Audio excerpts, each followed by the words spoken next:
дуруд ҳамватанони азиз, дуруд мусофирон. Мо имрӯзҳо дар ҳар гӯшаи кишварҳои дунё дар ҳолати карантин қарор дорем. худованд аввало тоҷикистони моро аз ин беморӣ ҳифз кунад.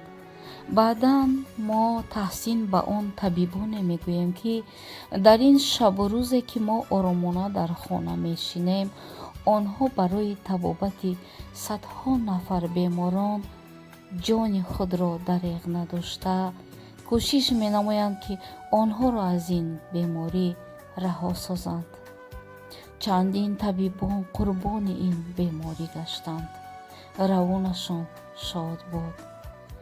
дӯстони азиз, имсол соли 2020-ро агар соли табибон эълон кунем, хато намекунем. зиҳи чунин табибони бо инсофу донишманд, зиҳи ки чун сарсупурдаи миллати хеш барои наҷоти дигар беморон ҷони худро дареғ намедоранд.